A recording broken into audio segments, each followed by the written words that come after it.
எங்கள் உள்ளத்தில் நீங்கள் தங்கியிருந்து அதை அன்பினால் நிரப்பியவர்கள் கற்பன மொழிகள் பெருகும் கற்பன நாட்டினரில் முறை விசுவாசம் உடையவர்களாய் இருக்கும்படி கூட்டி செலுத்தி தேவரே உமது சத்தியத்தை கொண்டு உமக்கென்று பிரதிஷ்டை செய்தது உமது வசனமே சத்தியம் சுவாமி கடவுளுக்கு ஃபர்ஸ்ட் இந்த இடத்துல ஒரு சான்ஸ் கொடுத்துருக்காங்க சபை மக்களுக்கும் நான் நன்றியை தெரிவிக்கிறேன். கொஞ்ச நேரத்துக்கு முன்னாடி நம்ம யோவான் சுவிசேஷம் நம்ம படித்தோம். ஜான் சாப்டர் 20 verses 19 to 31 ஓகேவா? அது நம்ம படித்தோம். அதுல இருந்து தான் நம்ம விஷயங்களை நம்ம பார்க்க போறோம். அதுல ஜீசஸ் கிரைஸ்ட் இருக்காங்க, மற்ற சீடர்கள் இருக்காங்க, தாமஸ் இருக்காங்க. அவங்களுக்குள்ள நடந்த கான்வர்சேஷன் என்ன, அது மூலமா நம்ம வாழ்க்கையில கற்றுக்க வேண்டிய பாடங்கள் என்னன்னு சொல்லிட்டு பார்க்க போறோம். ஃபர்ஸ்ட் அந்த verses 19ல சீடர்கள் யூதர்களுக்கு பயந்து கதவுகள் மூடப்பட்டது, யூதர்களுக்கு பயந்து அவங்க உட்கார்ந்துருக்காங்கன்னு சொல்லிட்டு வசனங்கள் சொல்லுது. அவங்க ஏன் யூதர்களுக்கு பயந்து உட்காந்துட்டாங்கன்னு சொல்லிட்டு முதலாவது ஒரு கேள்வி கொடுக்கும். ஏன் யூதர்களுக்கு பயந்தாங்கன்னா நம்ம எல்லாருக்குமே தெரியும். மார்னிங் தேர்ஸ்டே அன்னைக்கு ஏசப்பாவை அரெஸ்ட் பண்றாங்க, ஃப்ரைடே கிறிஸ்டியன் நடக்குது. ஸோ ஏசுக்கு நடந்த அதே நிலைமை நம்மளுக்கும் வந்துருமோன்ற அந்த ஒரு பயத்துல தான் அவங்க உட்காந்துருக்காங்க. அவங்க ஒரு பயத்து நிமிஷத்துல மட்டும் உட்காந்துல அவங்களுக்குள்ள ஒரு பெயின் இருக்குது. ஏன்னா ஏசு கிறிஸ்து அவங்க 3 years ஊழியம் செஞ்சுட்டு இருந்தாங்க. கூடவே தான் போனாங்க. நம்ம வீட்டுல ஒரு சாவு நடந்துச்சுன்னா நமக்குள்ள ஒரு துக்கம் இருக்கும். ஓகேவா? ஸோ அவர் உயிர் பெழுந்தாருன்றதுலாம் அதுக்கப்புறமா அவங்க விசுவாசத்துக்கு முன்னாடி நம்ம கூட இருந்த ஒரு மனிதர் இல்லைன்ற ஒரு துக்கத்துல இருந்தாங்க. அந்த துக்கத்தோட அவங்க தாண்டி அவங்களுக்குள்ள ஒரு கில்ட் கான்சியஸ் இருக்கு. என்ன கில்ட் கான்சியஸ்னா எல்லாருமே விட்டு ஓடிட்டாங்க. பேருந்து கூடவே வருவாப்புல, கடைசி நாளை எட்டி பார்த்துட்டு மறுபடிச்சுட்டு தான் போவாப்புல. அப்போ எல்லாருமே விட்டுட்டு போனது ஒரு கில்ட். நம்ம சாதாரணமா கூட பிறந்தவங்க, நம்ம கூட ஒர்க் பண்றவங்க ஏதாச்சும் சின்னதாக ஏதாச்சும் பண்ணிட்டாலே ஒரு கில்ட் கான்சியஸ் நம்ம கூட இருக்கும். ஸோ அவங்க அந்த கில்ட் கான்சியஸ் தான் அவங்க அந்த பெயின் மிகப்பெரிய பெயினாக இருந்துச்சு. அதை தாண்டி அவங்க ஒரு கன்ஃபியூஷன்ல இருக்காங்க, ஒரு டவுட்ல இருக்காங்க. எதை குறித்தான கன்ஃபியூஷன், எதிர்காலத்தை குறித்தான கன்ஃபியூஷன்.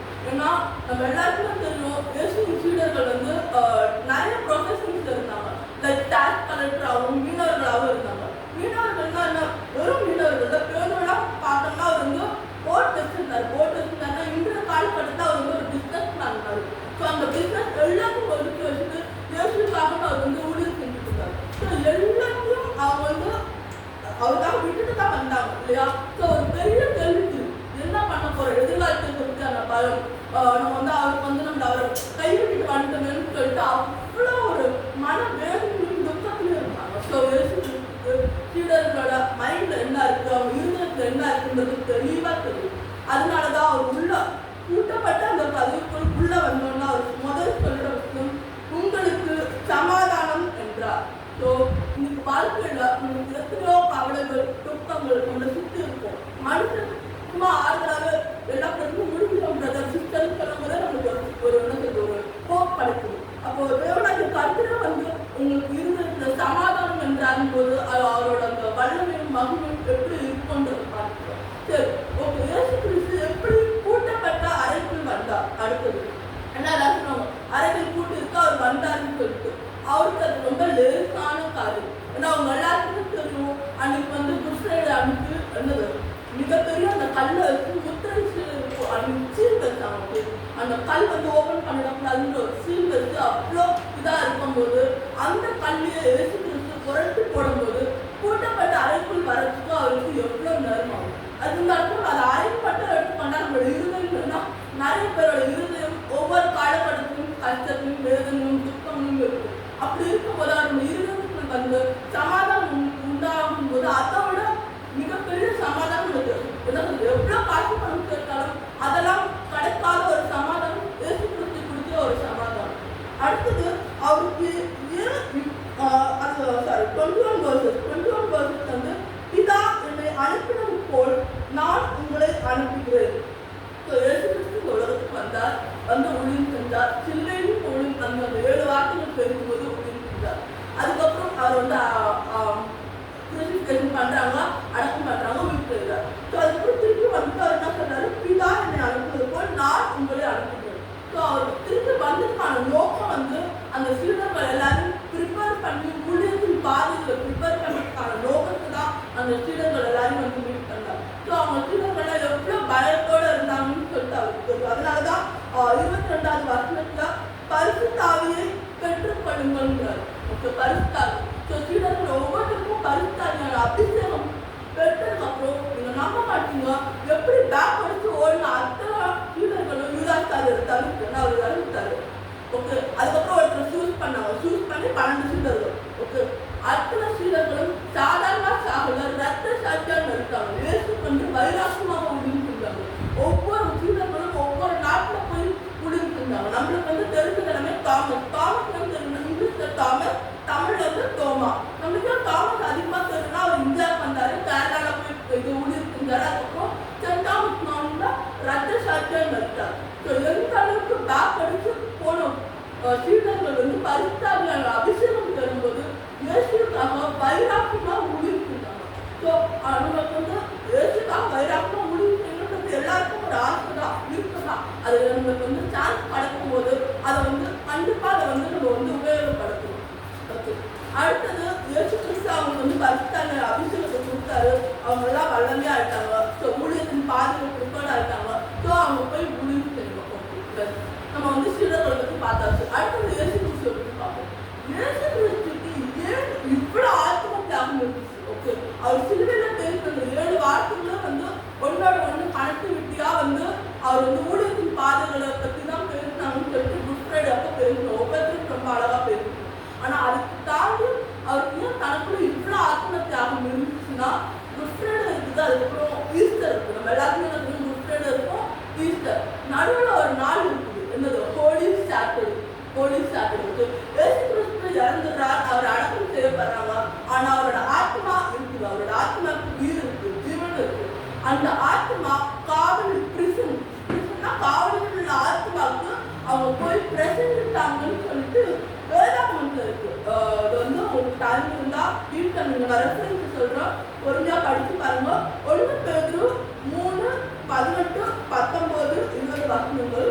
அந்த டைம் இருந்தாலும் படிச்சு 1 Peter 3:18, 19, 20. ஏனெனில் கிறிஸ்து நம்மை தேவனிடத்தில் சேர்க்கும்படி அநீதி உள்ளவர்களுக்கு பதிலாக நீதி உள்ளவராய் பாவங்கள் நிமித்தம் ஒரு தரம் பாடுபட்டார். அவர் மாம்சத்திலே கொலை உண்டு, ஆவியிலே உயிர்ப்பிக்கப்பட்டார். அந்த ஆவியிலே அவர் போய் காவலில் உள்ள ஆவிகளுக்கு பிரசங்கித்தார்.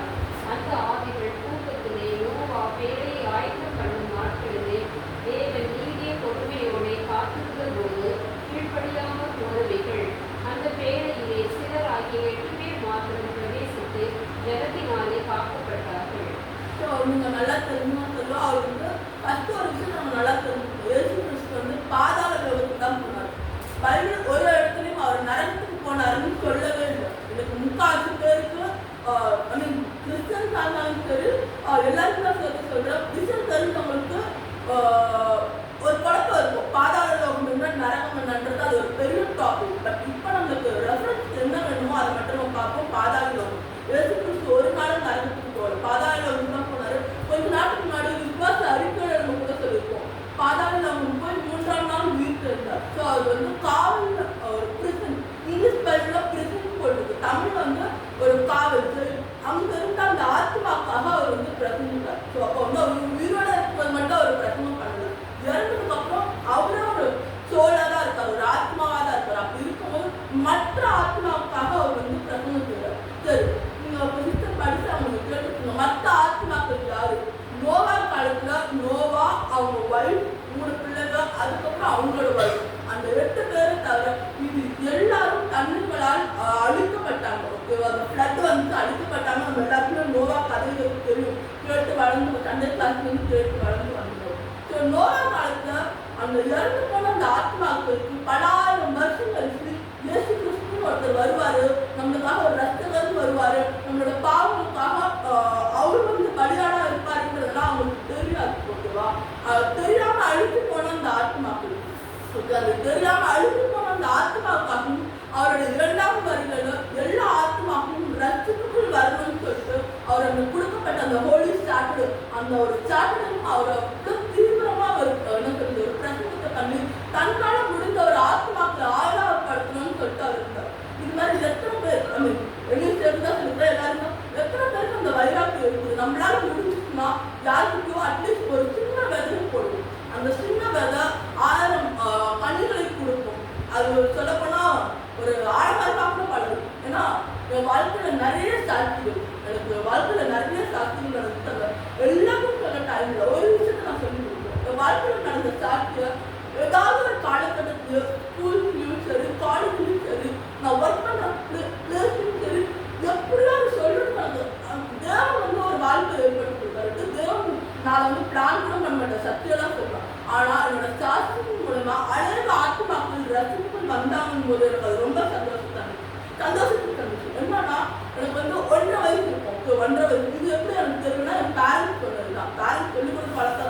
எனக்கு 1.5 வயசு இருக்கும் போது எனக்கு ஒரு ராங் டேப்லெட் பாண்டிச்சேரியில் வேற ஒரு ஹாஸ்பிட்டல்ல கொடுத்துட்டாங்க. எனக்கு ஆக்சுவலி டயரியா வாமிட்டிங் இருக்குன்னு சொல்லி கூட்டு போகும்போது ஆஸ்பிரின் டேப்லெட் கொடுத்தாங்க. ஸோ அந்த ஆஸ்பிரினால எனக்கு ரியாக்ட் ஆகி ஸோ என்னோட பாடி ஃபுல்லாக ப்ளூ ஆயிடுச்சு. அந்த கிட்டத்தட்ட 3 மாதம் நான் கோமால தான் இருந்தேன். ஓகே, அப்போ அந்த ஹாஸ்பிட்டல் என்ன பண்ணாங்க, இங்கே இருந்தால் ப்ராப்ளம் போலீஸ் கேஸ் அப்படின்னு சொல்லிட்டு ஜிப்மருக்கு எடுத்து போக சொல்லிட்டாங்க. அன்னைக்கு என் பேரண்ட்ஸுக்கு எங்கோ எடுத்து போய் இவ்வளோ உயிர் பழக்க வச்சா போதுன்னு சொல்லிட்டு ஜிப்மருக்கு கிட்டத்தட்ட 3 மாதம் கோமால தான் இருந்தேன். என் கூட எல்லாருக்கும் ட்ரீட்மெண்ட் கொடுத்தா அது ஏன் எனக்கு தெரியாது. பாவம் என் கூட இருந்த அத்தனை குழந்தைங்களும் இறந்துட்டாங்க.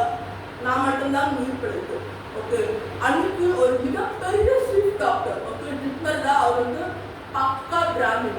ஓகே, பக்கா பிராமின். அவரே இன்னும் சொல்ல போனா ஜிப்மரை போய் மெடிக்கல் சர்டிஃபிகேட் எடுத்து பார்த்தா தெரியும். எனக்கு டாக்டர்ஸ் டெத் சர்டிஃபிகேட் எழுதின ஒரு பர்சன் நான். ஓகே, டெத் சர்டிஃபிகேட் எழுதின ஒரு பர்சன் அதை உடைச்சிட்டு இன்னைக்கு நான் ஒரு மத்தியில் உயிரோடு இருக்கு. அந்த மிகப்பெரிய ஒரு சீஃப் டாக்டர் பேர் வேண்டாம் சொல்லலாம், பட் அவர் என்ன ஒரு சீக்ரெட் கிறிஸ்டியனா இருக்காரு.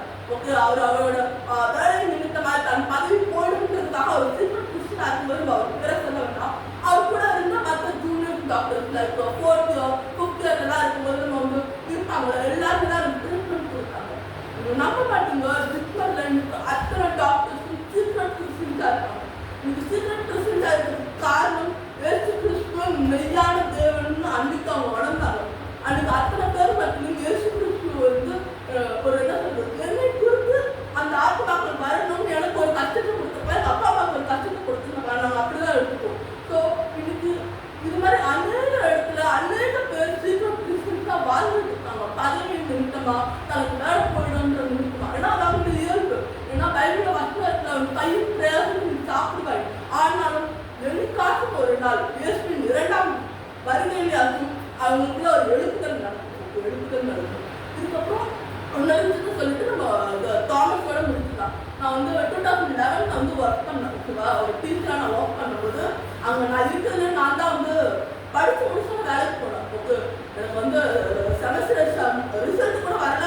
காஸ்ட் கிஃப்ட் வேலைக்கு போனேன். ஸோ எனக்கு ஒரு பயம். எனக்கு கூட வேலை செஞ்சவங்க எல்லாருமே 40 years 50 years அந்த 55 அது ஒரு கவர்மெண்ட் எய்டட் கான்வென்ட் இருக்கு. ஸோ அப்போ கவர்மெண்ட் எய்டுன்றதுனால உங்களுக்கு தெரியும், கவர்மெண்ட் இதில் வேலையை செய்யாம உட்காந்துருப்பாங்க. ஒரு சில பேர் மனசாட்சிக்கு வந்து உண்மையாக வேலை செய்வாங்க. அப்போ நான் அந்த இடத்துல வேலை செஞ்சுட்டு இருந்தேன். அவங்க சாப்பிட்ற என்ன நடக்கும்னா ஒவ்வொரு டீச்சர்ஸும் எதையாவது ஒரு விஷயத்த சொல்லணும்.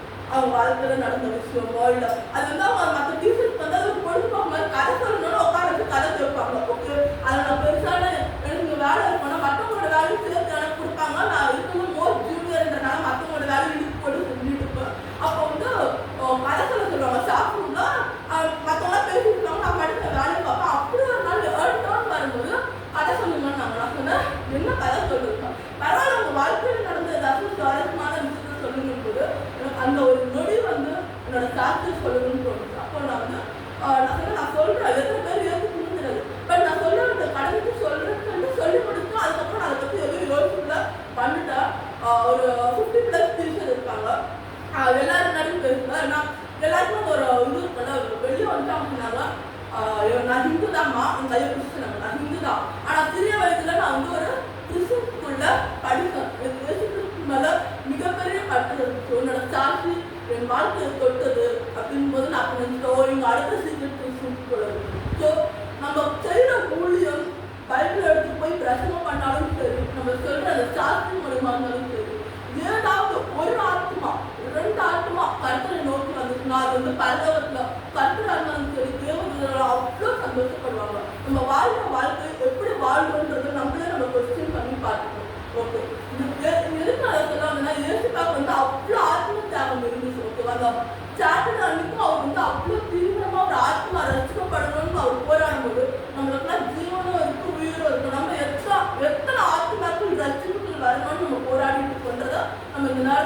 கான்செப்ட் நினைச்சு பார்ப்போம். லாஸ்டா தாமஸ் வராங்க. ஏன்னா தாமஸ்னா வந்து தாமஸும் கிரைஸ்டோட அந்த கான்வர்சேஷன் அந்த சிவிலைசேஷன் பிரகாரம் முடியுது. ஓகே, தாமஸ் வந்து ஃபர்ஸ்ட் கிரைஸ்ட் வந்தப்போ அவர் அங்கே இருந்தார். 8 நாளுக்கு அப்புறம் தான் வந்து தாமஸ் கிரைஸ்டை சந்திக்கிறாங்க. ஓகே, ஃபர்ஸ்ட் டைம் வந்து சீடர்கள் மத்தியில் உங்களுக்கு சமாதானம் என்றாரும் போது தாமஸ் அங்கே 8 நாளுக்கு அப்புறமும் மீண்டும் கதவுகள் கூட தான் கட்டுது. மீண்டும் கதவுகள் கூட கட்டுது. அப்படி பேசி பேசி வராது. சரி, இந்த 8 நாட்கள் என்ன நடந்துச்சு? ஏன்னா தாமஸ் நல்லாவே தெரியும் தேவன் நம்ம கூட இருந்தாரு. அவருக்குள்ள எத்தனை அதிசயங்களும் அற்புதங்களும் பார்த்துருக்காரு. ஆனால் தாமஸ் நம்பல. அவர் வந்து அவரோட அந்த காயங்கள், அடிக்கப்பட்ட அந்த காயங்கள், கைலியா இருந்தாலும் சரி, காலியா இருந்தாலும் சரி, அதை நம்ம பார்த்தாலும் நம்ம இவ்வளோ பிடிவாதமா இருக்காது. அதுக்கு ஒரு காரணம் இருக்கும். ஏன்னா இருக்கலாம்ன்றது என்னது, தாமஸ் வந்து அந்த காலத்துல ஒரு ரூமர் பரவிட்டு இருக்கு. அந்த ரூமர் இன்னொரு பரவிட்டு இருக்கு யூதர்கள் மத்தியில. அந்த ஒரு ரூமரை தாமஸ் நம்பியிருக்காரு. மேத்யூ 28ல 12 and 13 verses பார்த்தீங்கன்னா தெரியும்.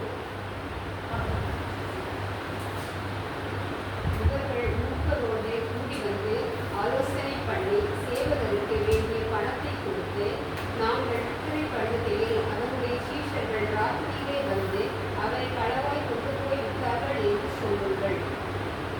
ஸோ அதுக்கு நல்லா பார்க்கும்போது இயேசு கிறிஸ்து அடக்கம் பண்ணியாச்சு. அவர் வீட்டு என்னன்னா ஏர்லி மார்னிங் லைக் 4-5 o'clock அது எக்ஸாக்ட் டைம் மென்ஷன் பண்ணல. பட் இவங்க என்ன பண்ணிட்டாங்க, நைட் 12 o'clock ரூமை ஸ்டார்ட் பண்ணிட்டாங்க. என்னது காவல் அந்த சோல்ஜர்ஸ்க்கு வந்து பணத்தை கொடுத்து இந்த மாதிரி ராத்திரியா வந்து அவங்க வந்து இயேசு கிறிஸ்துவோட பாடியை எடுத்துட்டு போயிட்டாங்கன்னு சொல்லுங்க. நல்லா பார்த்தீங்கன்னா தாமஸ் 8 நாளுக்கு அப்புறம் தான் இயேசு கிறிஸ்துவை சந்திக்கிறார். அந்த 8 நாளுக்குள்ள அந்த ரூமர் காட்டுத்தீ மாதிரி எப்படி பரவி கொண்டது சும்மா இப்படி ஃப்ராக்ஷன் ஆஃப் செகண்ட். ஸோ அந்த ஒரு காரணமா இருக்கும். அதனாலதான் வந்து தாமஸை பொறுத்தவரைக்கும் ஒரு மனுஷன் தாங்க, இறந்த மனுஷன் எப்படி உயிரோட வர முடியும்ன்ற அந்த ஒரு கேள்வி இருக்கு. ஓகேவா? ஆனா இன்னும் பாவமா யோசிச்சு கொண்ட ஆளுங்க யாருன்னா யூதர்கள். ஓகே, அந்த அன்னைக்கு கைக்கு வந்த ரூமரை இன்னும் அவங்க நம்பிட்டு தான் இருக்காங்க. நீங்க அங்க போய் பார்த்தீங்கன்னா தெரியும், யூதர்கள் வந்து செவுத்துல தலையை முட்டிட்டு இன்னும் எங்களுக்காக ஒரு மீட்பர் வருவார், எங்களுக்காக ஒரு ரத்தகர் வருவாருன்னு தான் அவங்க நம்பிட்டு இருக்காங்க. தவிர வந்தார், அவர் நம்மளோட பாவங்களுக்காக சிலுவையில மறுத்து அடக்கம் செய்யப்பட்டாருன்றதை அவங்க ஏற்றுக்கொள்ள பாருங்க. சும்மா ஒரு ரூமர், அந்த ரூமர் எத்தனை 1000 வருஷங்களாய் உண்மை அதை ஃபாலோ பண்ணாலும் அதை கடந்து வந்துட்டு இருக்கான். அதனாலதான் மற்ற ரிலீஜியஸ் பீப்புள்லாம் வந்து உங்களுக்கு தெரியும், முஸ்லிம்ஸ் கூட கிரைஸ்ட் வந்து ஒரு ப்ராஃபிட்டா தான் நம்புவாங்க. முஸ்லிம்ஸ் வந்து கிரைஸ்ட் வந்து ப்ராஃபிட்டா தான் நம்புவாங்க. ஆனா வந்து கடவுள் என்னன்னா ஆர்ஜி பண்றவங்க மத்தியில நம்மளால ஒரு நிமிஷமே பண்ண முடியாது. ஆர்ஜி பண்றவங்க மத்தியில நம்ம கடந்து தான் போகணும். ஏன்னா வேதங்கள் வந்து என்ன சொல்லுது, கன்றுகள் இடத்துல முற்றுகள் போடாதீங்க. ஓகே, காது உள்ளவங்க கேட்க கடவுள், அவங்க காது கேட்புங்க. ஆனா அவங்க மைண்ட் அவங்க இருவருக்கும் இருக்கு போட்டுட்டு இருக்கவங்க போய் ஆர்ஜி பண்றதுல ஒரு ஊழியம் செய்யணும். அது அந்த கனி கொடுத்தாலும் பரவாயில்ல, கனி கொடுக்கலன்னா கடந்து போயிடும். ஓகே, சீடர்கள் தாமஸ் வந்து ஒன்னொரு டவுட் இருக்குதுன்றது சொல்லி நம்ம இந்த இதை முடிப்போம், சர்மனை முடிப்போம். ஏன்னா தாமஸ் மட்டும் இல்லை, தாமஸ் இருந்த மற்ற சீடர்கள், ஓகே, எல்லா சீடர்களுமே வந்து இயேசு கிறிஸ்துவை வந்து ஒரு லீடராகவோ இல்லை ஒரு டீச்சராகவோ இல்லை ஒரு கைடாவோ தான் பார்த்தாங்க. தவிர ஒரு இடத்துலையும் அவங்க வந்து கடவுளாக அவங்க பார்க்கவே இல்லை. அதுக்கான ரெஃபரன்ஸ் ஜெனசிஸ் டு ரெவல்யூஷன் நிறையவே இருக்குது. ஜெனசிஸ் டு ரெவல்யூஷன் நிறைய இருக்கு. எல்லா ரெஃபரன்ஸும் சொல்லணும்னா நமக்கு டைம் பத்தாது. ஒரே ஒரு ரெஃபரன்ஸ் மட்டும் நான் அந்த இடத்துல சொல்கிறேன். யோவான் 14ல வந்து 9 to 11, யோவான் சாப்டர் 14 9 to 11.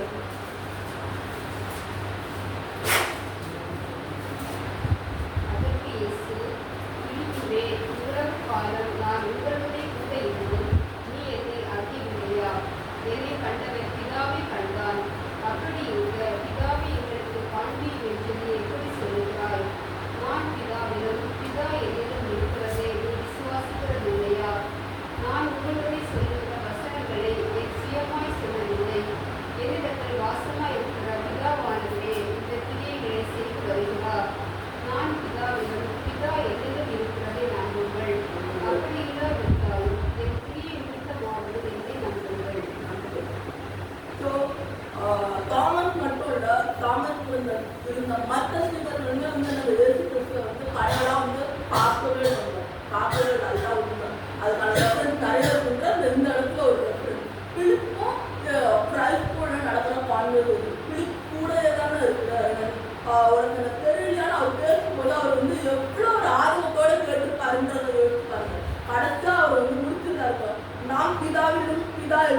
ஏதாவது நம்புங்கள்னு சொல்லிட்டு கிளியர் கட்டா கொட்டேஷனோட நம்புங்கள்னு சொன்னதுக்கு அப்புறமும் ஒன்றும் சில பேர் நம்பாம இருந்தால் அவங்களோட தனிப்பட்ட வாழ்க்கை.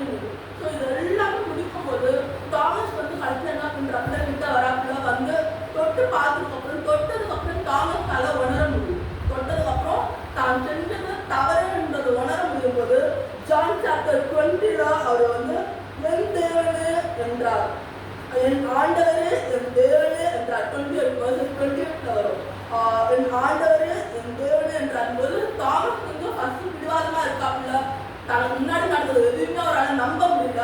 ஆனா எப்போ கடவுள் கிட்ட வந்து அவரோட கைகளும் கால்களும் தொடும்போது ஒரு ஃபீல் வரும். ஃபீல் வந்துட்டு ஐயோ ஒரு மகத்துவமான ஒரு தெய்வம் நம்ம பக்கத்துல இருக்கும்போது அதையுமே நம்ம நம்பாம இருந்துருக்கோமேன்னு சொல்லிட்டு அவர் வந்து கன்ஃபஸ் பண்றாப்புல, மனம் திரும்புறாங்க. அந்த இடத்துல ரெப்ரசன்டேஷன் நம்மளுக்கு ரொம்ப முக்கியம். கிறிஸ்தவர்களாக நமக்காக இருந்தாலும் சரி, யாரா இருந்தாலும் சரி, ஹியூமானிட்டி ஒன்றும் இந்த உலகத்துல இருக்குன்னா நீங்க ஃபர்ஸ்ட் ரெப்ரண்ட் பண்ணணும். தெரிஞ்சு பண்ற தப்பா இருந்தாலும் சரி, தெரியாம பண்ற தப்பா இருந்தாலும் நீங்க ரெப்ரண்ட் பண்ணாலே பாதி ப்ராப்ளம் சால்வ் ஆகும். ஸோ இந்த இடத்துல தாமஸ் கன்ஃபஸ் ஆகுறாப்புல, என் ஆண்டவர் என் தேவனே என்றார். ஸோ இவ்வளோ கான்வர்சேஷன் நடக்குது. ஆனா வந்து சீடர்களுக்கு வந்து பரிசுத்தாவியான அபிஷேகத்தை கொடுத்த தேவன் சமாதானம் இருப்பாங்க. கடைசியா ஒரு விஷயத்தை சொல்லி அவர் ரொம்ப அழகா அந்த சாப்பிட முடியாது. தாமஸை பார்த்து என்னை கண்டதினால் விசுவாசித்தார், காணாமல் இருந்து விசுவாசித்தவர் பாக்கியவான்கள். இதை விட இருக்கு.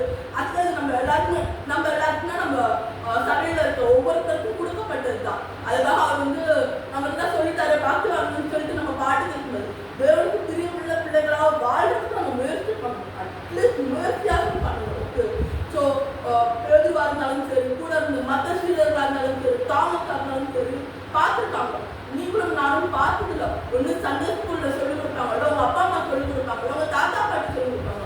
கடவுளா இருந்தாலும் சரி, குமாரனா இருந்தாலும் சரி, பரிசுத்தாவிய அபிஷேகமா இருந்தாலும் நம்மளால ஃபீல் தான் பண்ண முடியும். ஒரு சில பேர் பார்த்தேன்னு சொல்லிட்டு அவங்களுக்கு கடவுள் வந்து இன்னும் டேலண்ட் கொடுத்தாரு. ஏன்னா ஆவியும் கண்ணுகள் இருக்குது. அது பிஸினா பார்ப்பாங்க, அதெல்லாம் இருக்கு பரிசுத்தாவிய.